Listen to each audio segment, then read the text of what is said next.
महाबहस में स्वागत है आप सबका। आपके साथ मैं हूं मोनिका सिंह राणा। बीते कुछ दिनों से जम्मू कश्मीर में जो हालात बने उसका दोष बीजेपी के माथे पर मढ़ा गया। इधर दिन प्रतिदिन बिगड़ते हालात के बीच बीजेपी ने एक बड़ा फैसला ले लिया।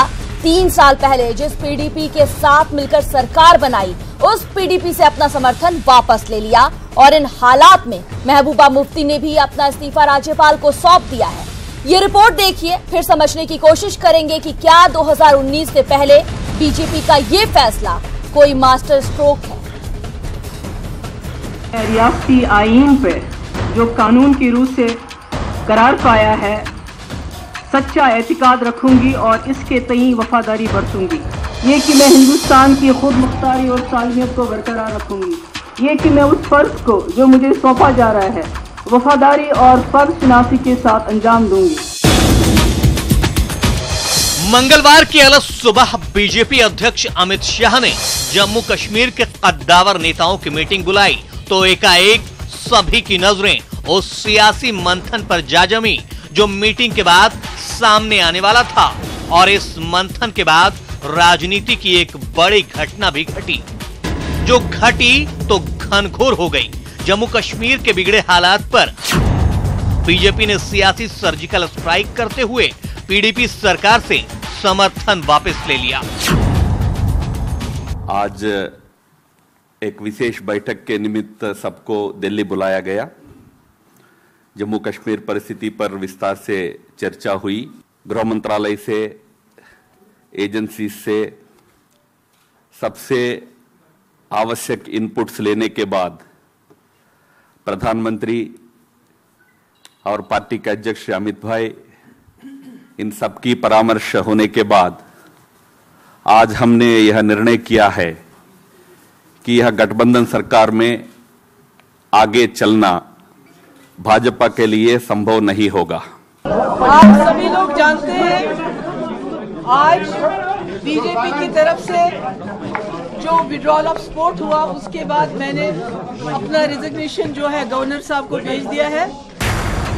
बीजेपी की माने तो बीते दिनों की स्थिति और परिस्थितियों के आकलन के बाद अब पीडीपी के साथ आगे चलना मुश्किल था,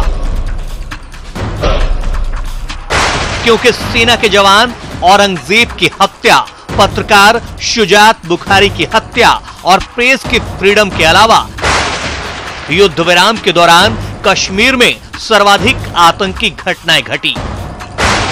युद्ध विराम के दौरान कश्मीर में 41 हत्याएं हुई। बीते 1 महीने में 20 ग्रेनेड हमलों में 62 आम नागरिक, 29 सुरक्षाकर्मी घायल हुए। सेना और सीआरपीएफ समेत सुरक्षा बलों के 9 जवान शहीद हुए। जम्मू कश्मीर में बीजेपी और पीडीपी की 3 साल पुरानी दोस्ती टूट गई। विपक्ष को दरकी हुई दोस्ती की इन दरारों से झांकने का मौका मिल गया। तमाम आरोपों के आगोश में पूरा विपक्ष अपनी आवाज बुलंद कर रहा है। मैं दोबारा आपसे ये कहूंगा जनाब, मैं नहीं कह सकता हूं कि बीजेपी ने आखिरकार ये फैसला अभी क्यों लिया, उनकी क्या मजबूरी थी, ये तो सिर्फ बीजेपी वाले कह सकते हैं। लेकिन हालात खराब होते गए, ये कोई छुपी हुई बात नहीं है।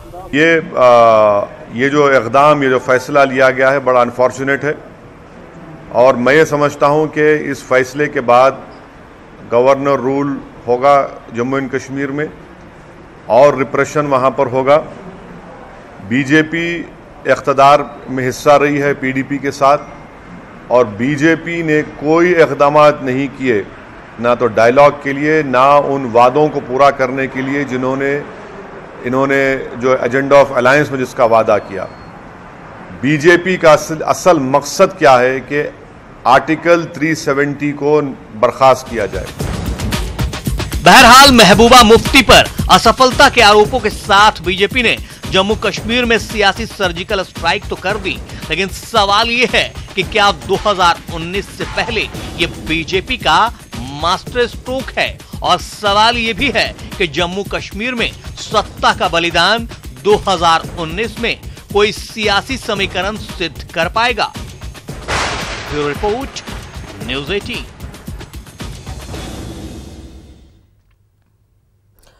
और इस पूरे मुद्दे पर अब शुरू करते हैं चर्चा। हमारे साथ हमारे तमाम मेहमान जुड़ गए हैं। शहनवाज हुसैन जी हमारे साथ जुड़े हुए हैं, बीजेपी के प्रवक्ता हैं।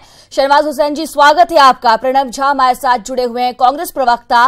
प्रणब झा, आपका भी बहुत बहुत स्वागत है। ताहिर सलीम हमारे साथ पीडीपी के प्रवक्ता जुड़े हुए हैं। ताहिर जी, आपका भी बहुत बहुत स्वागत है।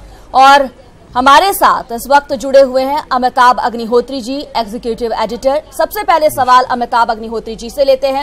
अमिताभ अग्निहोत्री जी, जिस तरह से गठबंधन तोड़ा गया और जम्मू कश्मीर की राजनीति में जो हलचल हुई, उसके बाद क्या कहा जाए? देखिए, मुझे लगता है, और शहनवाज जी भी मेरी बात से सहमत होंगे, जिस दिन ये गठबंधन हुआ था उस दिन से ही ये गठबंधन दो विपरीत ध्रुव वाली विचारधाराओं का गठबंधन था। कौ रहीम कैसे निभे बेर केर को संग, बेडौलत रस आपने उनके फाटत अंग। ये बेर और केर का संग था। लेकिन शायद भाजपा को ये एक बार सिद्ध करना था कि जम्मू कश्मीर में भी भाजपा की सरकार हो सकती है, इसलिए उन्होंने ये दांव खेला। अब प्रश्न है कि उन्होंने समर्थन वापस क्यों लिया। इस प्रश्न का सबसे आत्मसात होने वाला उत्तर, जो कन्विंसिंग आंसर है, वो ये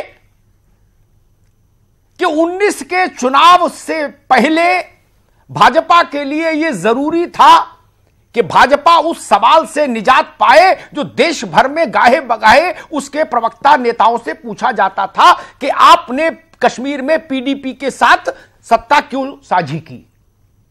एक दूसरा मसला महत्वपूर्ण ये कि आज गठबंधन तोड़ते समय भाजपा के महामंत्री राम माधव, जो प्रभारी हैं जम्मू कश्मीर के, उन्होंने जो 2-3 बातें कही, वो बातें थोड़ी विरोधाभासी हैं। उन्होंने कहा कि जम्मू कश्मीर में आतंकवाद बेलगाम हो गया, पत्थरबाजी की घटनाएं बढ़ गई, बोलने की आजादी नहीं रही। अभी आज से ठीक एक दिन पहले तक भाजपा इन तीनों मुद्दों पर दूसरी धारणा सामने रख रही थी। अब अचानक तो एक दिन में ये धारणाएं बदल नहीं सकती, इसलिए यह माना जा सकता है कि यह निर्णय राजनीतिक है। 2019 के चुनाव से पहले भारतीय जनता पार्टी उस असहज स्थिति से खुद को मुक्त करना चाहती थी, जिस असहज स्थिति में उसने प्रवेश किया था उस दिन, जिस दिन उसने पीडीपी का हाथ पकड़ा था। अब लाख टके का सवाल यह खड़ा होगा कि क्या 2019 में भाजपा का यह राजनीतिक प्रयोग चुनाव में लाभ दे पाएगा या नहीं। अगर चुनाव में लाभ मिल गया तो यह मास्टर स्ट्रोक, और नहीं मिला तो इतिहास कहेगा कि आपने गलत समय पर गलत फैसला ले लिया। शहनवाज भाई, मेरा पहला सवाल बड़ा सीधा यही, और मुझे लगता है देश भी ये जानना चाहेगा कि पत्थरबाजी, आतंकवाद, इन तमाम मसलों पर भारतीय जनता पार्टी का अभी 2-3 रोज पहले तक एक दूसरा रुख था, पार्लियामेंट के भीतर भी और सार्वजनिक मंचों पर भी। अब भाजपा ने कहा कि नहीं, वहां ये परिस्थितियां बन गई थी, आतंकवाद चरम पर पहुंच गया था। क्या यही वजह है केवल एक, या आप एक पॉलिटिकल करेक्ट टाइमिंग ढूंढ रहे थे कि वो उचित अवसर, राजनीतिक तौर पर मुफीद अवसर आए तब क्लिक करें?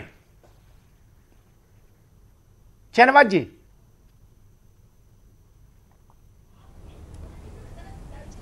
देखिए, जब जम्मू कश्मीर में चुनाव हुए थे, मैं भी चुनाव प्रचार में था। उस वक्त एक सवाल था कि हम पीडीपी के खिलाफ लड़ रहे थे, जम्मू में हमें भारी सफलता मिली और घाटी में पीडीपी को भारी सफलता मिली। और हमारा पीडीपी का रिश्ता नदी के दो पार्ट की तरह था। हम ये नहीं कह सकते कि कहीं से भी हमारे विचार मिलते थे, हमारे आइडियोलॉजी मिलती थी, लेकिन जब नतीजे आए तो अमिताभ जी, हम वो पार्टी हैं जो कहते हैं व्यक्ति से बड़ा दल और दल से बड़ा देश। हमारे नेता डॉक्टर श्यामा प्रसाद मुखर्जी ने जम्मू कश्मीर के लिए अपनी प्राण की आहुति दी थी, तो हम ये कह सकते थे हम किसी सरकार का हिस्सा नहीं होंगे और हम अलग रहेंगे। लेकिन हमें लगा पूरे दुनिया में एक संदेश जाना चाहिए कि जम्मू कश्मीर में वोट हुआ है, लोकतंत्र है, इसलिए एक सरकार बननी चाहिए। कॉमन मिनिमम प्रोग्राम पर हमने सरकार बनाई और हमने सरकार चलाई भी। दो बातें थी, एक तो आवाम से हम नरमी रखें और आतंकवादी से सख्ती रखें। तो आवाम से हमने नरमी रखी और हमने एक तय कर लिया कि जीरो टॉलरेंस रखेंगे आतंकवाद के खिलाफ। जब आतंकवादी हमला हुआ तो हमने सर्जिकल स्ट्राइक भी किया, जब हमने ऑल आउट ऑपरेशन भी किया, हमें आतंकवादियों से लड़ने के लिए पत्थरबाजों से भी हमने मुकाबला किया और सेना के हाथ पूरी तरह हमने खोल कर दिए। लेकिन पिछले कुछ दिनों से इस तरह की बयानबाजी होने लगी। और अमिताभ जी, आप जानते हैं कि जम्मू कश्मीर के अंदर रमज़ान के महीने में एक प्रस्ताव था कि भारत सरकार एक बड़ा दिल दिखाए, बड़ा देश है, और एक दिल दिखाए कि रमज़ान के महीने में आम आदमी को दिक्कत ना हो, क्योंकि जब ऑल आउट ऑपरेशन चलता है तो पूरे इलाके को सील किया जाता है। उसमें जो मुल्क से मोहब्बत करने वाले लोग हैं उनको भी परेशानी होती है, और इसको ध्यान में रखकर हमने उस सीज फायर आवाम के लिए स्वीकार किया। लेकिन आतंकवादियों के लिए वो सीज फायर नहीं था। जब आतंकवादी भारत की सीमा में घुसे तो हमने उनको बॉर्डर पर ढेर किया। लेकिन जिस तरह से बुखारी साहब की हत्या हुई, जिस तरह से हमारा बहादुर सिपाही औरंगजेब मारा गया, तब हम चैन से नहीं बैठ सकते थे। हमारे सब्र का पैमाना लबरेज हो गया, हमारी धैर्य की सीमा टूट गई और हमें लगा कि अब आतंकवादियों से कोई नरमी नहीं है। पीडीपी की एक अपनी राय रहती है, आप जानते हैं कि वो इस विषय को और आगे ले जाना चाहते थे। हमने हुर्रियत कॉन्फ्रेंस के खिलाफ भी सख्ती की, उनके लोगों को जेल भेजने का काम किया, और हमने वहां विकास की भी धारा आपकी बात जी एक सवाल छोटा सा खड़ा होता है, मैं वो उस पर थोड़ी सी आपकी टिप्पणी चाहूंगा, फिर मैं ताहिर सलीम साहब के पास जाऊंगा, उनसे पूछूंगा कि क्या वजह रही। मुझे याद है अभी कुछ वक्त पहले लोकसभा में सरकार ने कहा एक प्रश्न के उत्तर में कि नोटबंदी के बाद जम्मू कश्मीर में पत्थरबाजों की कमर टूट गई। आज राम माधव ने कहा कि पत्थरबाजी भी एक बड़ी घटना है इस विड्रॉल के पीछे। तो मसला यह है, जब कुछ दिन पहले कमर टूट चुकी थी तो अब हम राम माधव जी को सुनते हैं और उस बयान को सामने रखते हैं तो बड़ी कंफ्यूजिंग स्थिति पैदा हो रही है।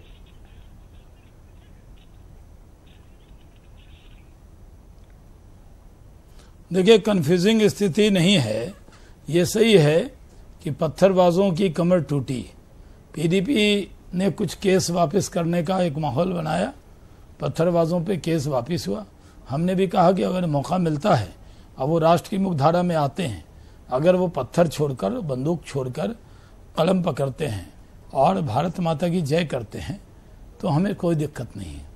लेकिन ये मामला बढ़ता गया और आप देखिए, हमने 3 बातें और कही थी, जम्मू, घाटी, कश्मीर और लद्दाख, इसमें बराबर से विकास होना चाहिए। हम प्रधानमंत्री जी ने करीब 80,000 करोड़ का एक बड़ा पैकेज भी दिया। वो टनल के उद्घाटन में भी गए, जब वहां बाढ़ आई तो सेना ने मदद भी की। हमने इंसानियत का कोई भी पैमाना ऐसा नहीं है जिसको अपनाने का काम नहीं किया। शहनवाज भाई, लेकिन आएंगे आपके पास दोबारा, लेकिन इतना तो तय है उसके लिए कि पीडीपी आपको जानती थी, गठबंधन से पहले आपको जानती थी और आप पीडीपी को जानते थे, आज से नहीं, इनके वालिद के जमाने से। तो संदेह का लाभ दोनों को नहीं मिलेगा, बेनिफिट ऑफ डाउट दोनों को नहीं दे सकते हैं, ना पीडीपी को ना भाजपा को। ताहिर सलीम साहब, नहीं, इसीलिए तो हमने कहा सलीम साहब जी, व्यक्ति से बड़ा दल, दल से भाजपा ने आपसे जब समर्थन वापस लिया जी, तो भारतीय जनता पार्टी ने कई गंभीर आरोप लगाए महबूबा मुफ्ती पर। जी जी जी, ये ठीक है कि इससे पहले ये आरोप नहीं आए, अचानक आए, लेकिन आरोप बड़े गंभीर हैं। अभी मैंने उन तीनों आरोपों का जिक्र किया शहनवाज जी से जब बात कर रहा था, आपने सुना ही होगा। जी जी जी जी जी जी, देखिए मैं आपको बता दूं कि हमने जिस वक्त 2015 में हमने सरकार बनाई, वो सरकार हमने एक बड़े मकसद के तहत बनाई थी। हमारे पास उस वक्त कई विकल्प थे। हमारे पास उस वक्त ग्रैंड अलायंस का भी एक ऑप्शन था, जिस पर नेशनल कॉन्फ्रेंस कांग्रेस इवन कि उन्होंने अनकंडीशनल सपोर्ट भी दिया था। लेकिन उसके बावजूद हमारे नेता मुफ्ती सईद साहब ने उस वक्त निर्णय लिया कि हम बीजेपी के साथ सरकार बनाएंगे, और उस सरकार बनाने के पीछे हमारी नीयत थी, हमारी एक अच्छी नीयत थी, एक मकसद था। हमने सोचा था कि बीजेपी एक बड़ी पार्टी के तौर पर पूरे देश में उभरी है। नरेंद्र मोदी जी के पास एक मैंडेट है, और उस मैंडेट को देखकर हमने सोचा था कि हम पीस के लिए, जम्मू कश्मीर में डायलॉग के लिए उनके साथ हाथ मिलाएंगे, और रियासत में जो है हालात को हम ठीक करेंगे, कश्मीर की समस्या का जो है उसका हल होगा। और उसी नियत के तहत हमने उस वक्त हाथ मिलाया था, वरना हमारे पास उस वक्त कई विकल्प थे। और किस हद तक हम उसमें कामयाब भी हुए, मैं आपको बता दूं कि हमने जो पाकिस्तान के साथ हमने अच्छे रिश्तों की बात की, प्राइम मिनिस्टर वहां गए, हमने इंटरनल डायलॉग की बात की, यहां पे धनेश्वर शर्मा जी को एज एन इंटरलॉक्यूटर अपॉइंट किया गया, एमनेस्टी की बात की हमने, बच्चों को जो हमारे बच्चे थे जो स्टून पेल्टिंग में जो फर्स्ट टाइम ऑफेंडर्स थे उनको एमनेस्टी दे दी हमने।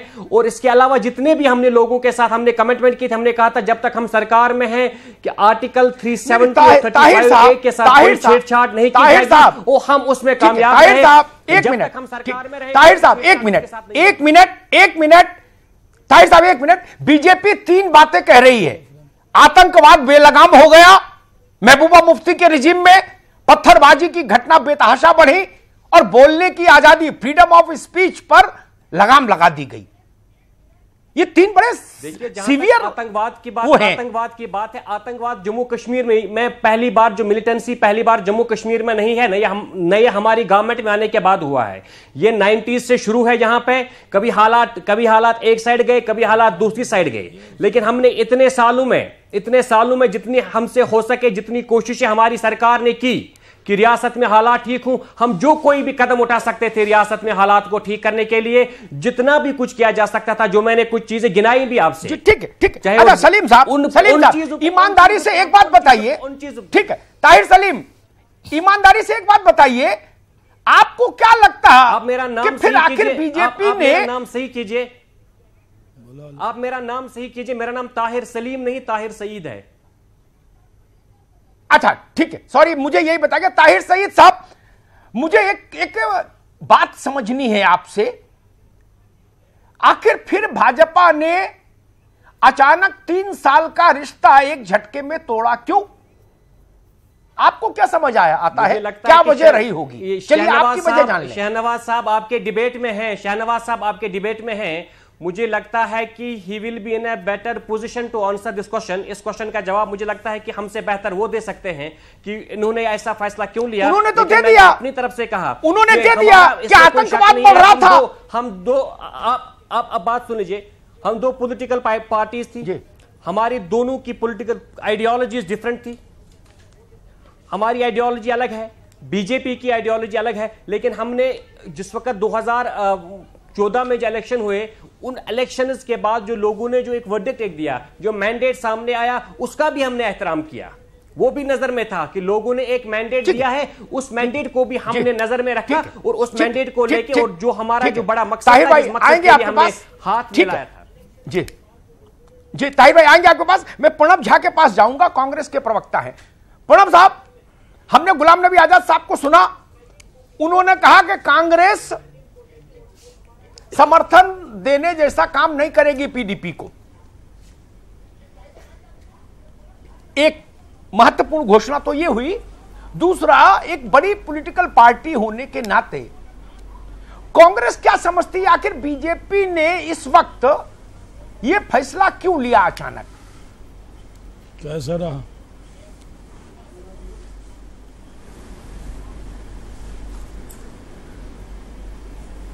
शुक्रिया अमिताभ भाई। मुझसे पहले मैं अपने मित्रों को सुन चुका और मुझे समझ नहीं आ रहा कि जो स्थिति है जम्मू कश्मीर की आज 1.5 करोड़ लोगों के पीठ पे छुरा भोंका गया। एक सरकार बनाई गई जो कि अनहोली अलायंस जिसको हम कहते हैं, जो अभी पीडीपी के प्रवक्ता ने बताया सईद साहब ने कि आइडियोलॉजीज इनका डिफरेंट था। ये यहां सामने बैठे हैं मुख्तार भाई, मेरे ख्याल से ये जवाब देंगे इसका कि कैसे, इसका क्या जवाब है, क्या प्रधानमंत्री जवाब देंगे। सच्चाई ये है कि ये निहित स्वार्थ के लिए, अपने इस राजनीति के स्वार्थ के लिए जो है 1.5 करोड़ लोगों की भावनाओं के साथ जो है ये खिलवाड़ किया गया। एक हंसते खुलते खेलते स्टेट को जो है बर्बाद कर दिया गया। एक गुलिस्ता था जहां फूल खिलता था, जहां के युवा जो मेन स्ट्रीम में मिलने को तैयार थे, वो डॉक्टर बन रहे थे, इंजीनियर बन रहे थे, आईएएस में रैंक लेके आ रहे थे। कम खिल रहे थे इन्होंने बर्बाद कर खिल रहे थे, बारूद ज्यादा दिख रही थी। फूल तो कम थे, बारूद ज्यादा थी। खुलेआम मेरे मित्र भूल गए, संपादक मारे जा रहे थे। ये किसने बनाया? ये किसने? खुलेआम आतंकवादी अंदर आ रहे थे। किसने फूलों की घाटी तो नहीं थी। 4 साल पहले ये नहीं हो रहा था। ये किसने की? ये कौन जिम्मेवार है इसके लिए? वो बैठे हैं आपके सामने दोनों लोग, कौन जिम्मेवार है इसके लिए? मैं जिम्मेवार नहीं हूं, आप जिम्मेवार नहीं है, ये दोनों बैठे हैं आपके सामने। उनसे पूछिए प्रश्न, क्या ये हो रहा था? क्या 4 साल पहले शांति नहीं थी वहां? क्या वहां टूरिज्म नहीं था? आज क्या टूरिज्म है वहां? 5% होटल की ऑक्यूपेंसी है। कौन उसके लिए जिम्मेवार? ये राजनीति, ये इनके लिए जम्मू कश्मीर क्या था? एक आंकड़ा था कि एक जगह और सरकार बनेगी। लोगों ने जो वहां मैंडेट किया था, जम्मू कश्मीर ठीक है, मैं एक छोटा सा उत्तर शहनवाज हुसैन से लूंगा। आपने कहा जिम्मेदार कौन? एक छोटा सा उत्तर मैं शहनवाज हुसैन से लूंगा। शहनवाज भाई, प्रणब झा कह रहे हैं कि इसके लिए जिम्मेदार कांग्रेस नहीं, इसके लिए जिम्मेदार भाजपा और पीडीपी मिलके हैं। बिल्कुल, ये आज की जो हालत है कश्मीर की, शहनवाज हुसैन जी, दोनों के हाथ खून से रंगे। आज आप जानते हैं कश्मीर समस्या तो विरासत में हमें मिली, नेहरू जी की नीतियों के कारण मिली, कांग्रेस के 60 साल में गलत नीतियों के कारण मिली। कश्मीर की समस्या विरासत में मिली। हमने तो अपने नेता डॉक्टर श्यामा प्रसाद मुखर्जी की शहादत दी। यही काबिलियत है कि आपको अच्छी चीज हाथ में बंदर के हाथ में कश्मीर में हम मजबूती से आतंकवाद के खिलाफ लड़ते रहे। लेकिन जब जम्मू कश्मीर के अंदर 87 में चुनी हुई सरकार को कांग्रेस ने बर्खास्त करके कुछ अपने मोहरे बैठा दिए थे अमिताभ जी, तब माहौल खराब हुआ। वहां तो ये गुलेल नहीं चलती थी। ठीक है शहनवाज भाई, मैं छोटी सी टिप्पणी ताहिर सईद से भी लूंगा। राजीव गांधी जी प्रधानमंत्री दोबारा आऊंगा, इसलिए मैं कहता हूँ शहनवाज हुसैन हमने कभी भी एक छोटी सी टिप्पणी ताहिर साहब से लूंगा। उससे पहले एक बात कहूंगा, जम्मू कश्मीर के लिए सर्वाधिक दुर्भाग्यशाली दिन वो था जिस दिन लाखों कश्मीरी पंडित वहां से बेघर करके निकाल दिए गए थे। दुनिया के किसी मुल्क के इतिहास में इतना बड़ा काला दिन नहीं जितना हिंदुस्तान के माथे पर कलंक का टीका है। दुनिया भर के मुल्कों का इतिहास पढ़ लीजिए, अपने ही देश में 3 लाख से ज्यादा लोग शरणार्थी, कहीं नहीं दुनिया में। जिम्मेदारी तो फिर वहां से शुरू होती है। खैर ताहिर साहब, आपने कहा कि जब बात जनादेश आया था तो आपके पास ग्रैंड अलायंस का भी ऑप्शन था, लेकिन आपने बीजेपी को चुना या बीजेपी ने आपको चुना। मैं एक छोटा सा सवाल आपसे करता हूं, उसका उत्तर चाहूंगा, फिर ब्रेक पर जाऊंगा। क्या पीडीपी के पास अब भी कोई ऑप्शन है सरकार बनाने का? कोई अलायंस, ग्रैंड अलायंस, कुछ? देखिए, जो ही आज बीजेपी ने फैसला लिया समर्थन वापस लेने का, और उसके बाद ही चीफ मिनिस्टर महबूबा जी ने एज ए चीफ मिनिस्टर जो है वो इस्तीफा दे दिया है, और आगे का जो फ्यूचर कोर्स ऑफ एक्शन जो होगा तो वो पार्टी की जो लीडरशिप जो है वो तय करेगी कि आगे हमें क्या करना होगा। और फिलहाल जो है इस तरह का कोई चांसेस, कोई संभावना कुछ नहीं है। और मुझे लगता है कि इस वक्त जो इमीडिएटली जो चीफ मिनिस्टर महबूबा जी कर सकती थी, उन्होंने जो है रिजाइन दे दिया है as a chief minister of the J&K। नहीं, वो रिजाइन तो देना ही था, वो तो कॉन्स्टिट्यूशनल कंपल्शन था, रिजाइन देना था। अगर कोई ऐसा अगर हम बाकी विकल्प पर भी सोचते, मैंने कहा अगर हम बाकी विकल्प पर भी सोचते, क्योंकि देखिए हमारे पास पीडीपी के लिए पावर नो पावर ये कोई मतलब नहीं रखता है। मैंने कहा जिस वक्त हमने एक अलायंस बनाया एक बड़े मकसद के लिए था, हमारे लिए पावर नो पावर ये कोई मसला नहीं है, पावर और नो पावर के लिए। और यही बात बीजेपी भी हमारे कह पास रही, इक़्तिदार हो ना हो, मैं हैरान ताहिर साहब, मैं हैरान, यही बात पीडीपी कह रही, यही बात बीजेपी कह रही। प्रिंसिपल जो है हमारा उसूल जो है जिसपे हमने गवर्नमेंट, जिसपे हमारी पार्टी बनी थी वो था पीस एंड रिकंसिलिएशन, जिसपे हमने गवर्नमेंट बनाई थी वो भी यही पीस एंड रिकंसिलिएशन था। हम डायलॉग चाहते हैं, चाहे इंटरनल डायलॉग एक्सटर्नल डायलॉग, वही हमारी पार्टी का स्टैंड तब भी था, वही हमारी पार्टी का स्टैंड अब भी है। ठीक है ताहिर साहब, एक छोटा सा ब्रेक लेना है, ब्रेक के बाद जब आएंगे तो ये समझने की कोशिश करेंगे कि बीजेपी भी ये कह रही है कि हमने देश के हित में काम किया, पीडीपी भी कह रही है हमने अमन और कश्मीर और देश के हित में काम किया। जब दोनों लोग देश के हित में काम कर रहे थे तो फिर ये ट्रिपल तलाक क्यों?